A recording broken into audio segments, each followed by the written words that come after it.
The bulls are back in town. Are they here to stay or just visiting? This is Invest with Jacob.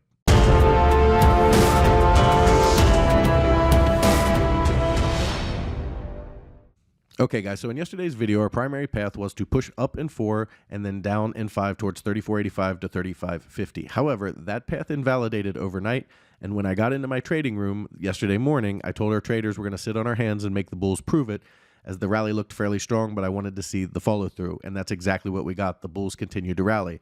Now the question is, are they here to stay? I'll get into that in just 1 second, but first, if you're new here, welcome to the show, guys. My name is Jacob Gabbard, and this is Invest with Jacob, where we use Elliott Wave Theory to break down the SP 500 and the NASDAQ. I highly encourage you to hit that subscribe button down below so that you can get our daily S&P updates, our trade setups, and our buy alerts. A quick reminder, guys, these videos are just a snapshot in time of what I am seeing at the market when I filmed them the night before.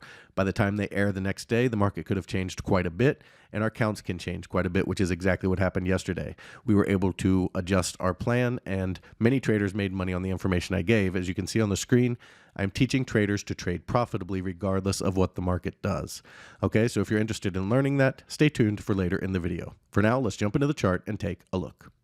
Okay, guys, today's video is going to be pretty short and to the point because the bulls are either going to prove it or they're not. Pretty simple. But before I jump into that, I do want to remind you that I've been warning for the last several videos, and especially since we broke the NASDAQ low, that every low should be treated as a potential for a bullish reversal. Okay? This is not the time to be aggressively short. In my opinion, the bullish potential overall outweighs the bearish potential, even if it's in a corrective bounce that will ultimately take us lower.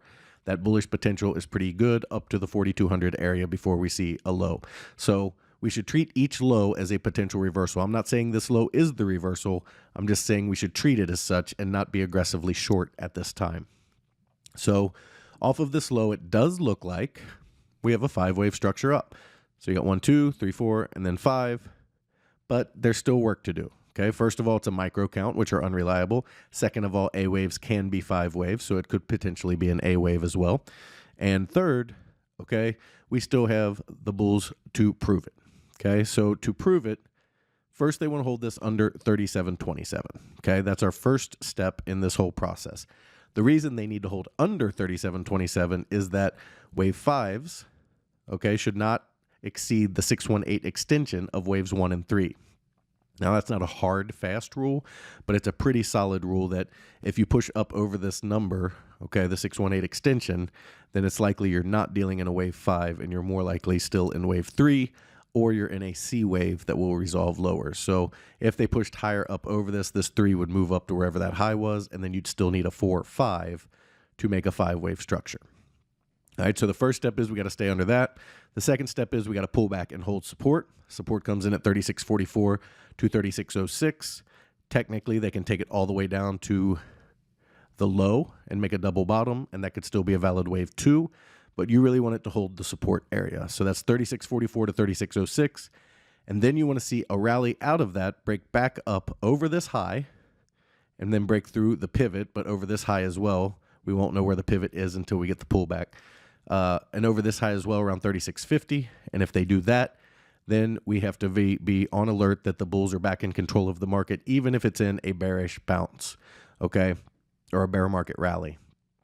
But those are the things we're looking for to kind of confirm either a short-term bottom or a long-term bottom.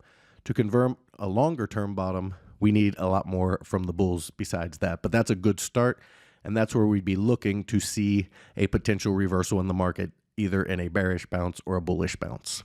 Okay? For the bears, it's pretty simple. The 382 comes in at 37.29, which is right around this 37.27 region, so they should top around the same place if they haven't topped already. And then we should see a move down that doesn't hold support and breaks this low. And then after that, we're looking for that 34.85 to actually 34.50 to 35.50 area.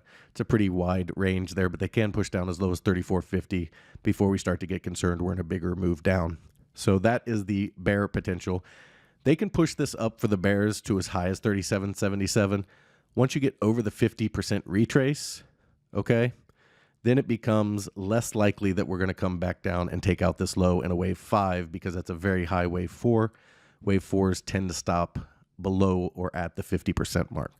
So if they move up directly and not a 5-wave structure, they can go as high as 37.77 and then still come back down to that 34.50 area. But if we get 5 waves that comes back and holds support and then moves higher and takes out the previous high, as well as this 37.50 area, then we should be on alert that we're on a reversal off of a bottom.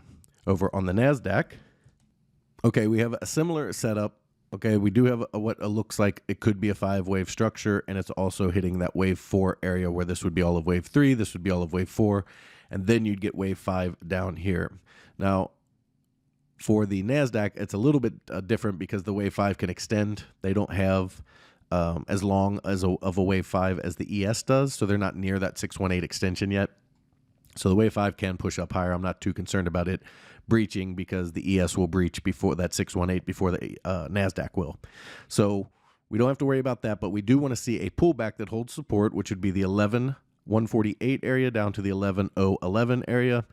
We would look for a hold of support, come back up, take out this high, and then take out this high up here around 11,630. I'm sorry, 11,613. And that would be a very strong indicator that we are starting a bear market rally. Now, for the bears, they want to hold it above or below this 11,566 area. So over this 11,566 area, and we start to have a warning sign that this is getting too high for a wave 4. And ultimately over the 11,700 area tells us we're much less likely in that wave 4 and much more likely in a bear market rally or a potential reversal in the market back to the all-time highs. All right, guys, if you love the information that I put out in these videos and you want real-time market updates from me, you need to check out investwithjacob.com. Okay, there's a link down in the description. Go ahead and click that link and it will take you right over to the website. Once you're there, check out our membership plans area. We have 2 incredible plans and they both come with a 7-day free trial because I want you to get in there. I want you to make sure you love it, become part of our trading team before you ever spend a penny. You can cancel at any time. In our first room, the Invest with Jacob room, you get all of my real-time market updates, all of my buy and sell alerts, as well as all of your Elliott Wave questions answered. We trade the SPY and the QQQ, and we swing trade, which means our trades can last anywhere from a few days to a few months, so we don't trade quite as often as a day trading room does. However, if you are looking for day trading as well as individual stocks, you need to check out PT's Throne Room. In there, you get everything you get in the Invest with Jacob room, as well as day trading, individual stocks, and PT's reduced risk binary method that just crushes the market. He gets you in at a very small price and gets you big multiples on your money, and it's how he structures the trade that's so unique. It's something you really have to see to understand, and that's why we give you that 7-day free trial so that you can get in there and check it out before you spend your money. He also started a challenge account where he put $4,000 into a small account, and he trades it using many ES futures and disciplined trading methods, averaging 3 to 4% gains a week, showing you how to build a small account into a large retirement or savings account. Guys, we'd love to have you in these rooms so we can all make some money together. All right, guys, key takeaways for today. The bulls have to prove it.